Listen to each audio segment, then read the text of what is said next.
Bon. Voter pour un maire, est-ce voter pour un individu ou pour un parti politique? Plus que pour toute autre élection, les administrés semblent en quête d'authenticité. Peu importe l'étiquette, c'est surtout les idées qu'ils défendent. Au niveau des municipales, surtout dans les communes par ici, il n'y a pas vraiment de parti, je veux dire, c'est beaucoup des maires sans étiquette. Et ce qui est beaucoup plus intéressant, c'est de voir les idées qu'ils défendent justement. Pour une personne, moi je trouve. Pourquoi? Parce qu'on a confiance en elle. Et la personne et puis le parti, je crois. Mais en général, le maire, c'est plus la personne. Ah, comment va? Ça va bien? Oui, Tout va bien? Un scrutin local par excellence où les appartenances importent moins. C'est clairement ce qui a propulsé cet ancien commerçant sans expérience politique à la tête de la ville d'Hazebrouck. Les gens, effectivement, ce qu'ils voient, c'est l'homme ou la femme qui dirige la commune. Et je crois que c'est un côté très affectif, je crois aussi. Et c'est une fonction qui aujourd'hui encore, et on le sait bien, c'est une des plus belles fonctions pour moi d'être maire parce que c'est la proximité.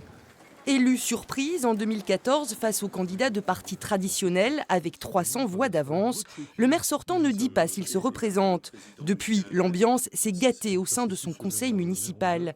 S'il y retourne, ce sera toujours sans label. Les citoyens en avaient marre un peu des partis politiques, enfin c'est ce que j'ai ressenti.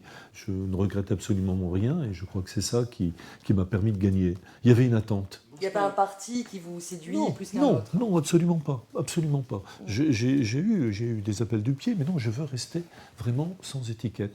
Cette réalité a toujours existé, mais avec l'arrivée de La République En Marche, un parti sans ancrage local, les règles ont évolué. LREM a ainsi choisi d'adouber certains élus déjà en place. Dans la région, c'est le cas du maire de Valenciennes, centriste, investi cet été. Je garde la liberté qui est la mienne. Moi, je suis ici borloïste et je ferai la liste au municipal de la même manière que nous l'avons toujours fait ici sur le territoire, une liste ouverte avec des gens de droite, de gauche, du centre. Une étiquette souvent artificielle, parfois gênante, que certains tentent de décoller. Une circulaire du ministre de l'Intérieur, publiée cette semaine, crée la polémique. Elle demande au préfet de ne pas déclarer de couleur politique dans les communes de moins de 9000 habitants. Le seuil est très très élevé, c'est 97% des communes et 50% de la population en France.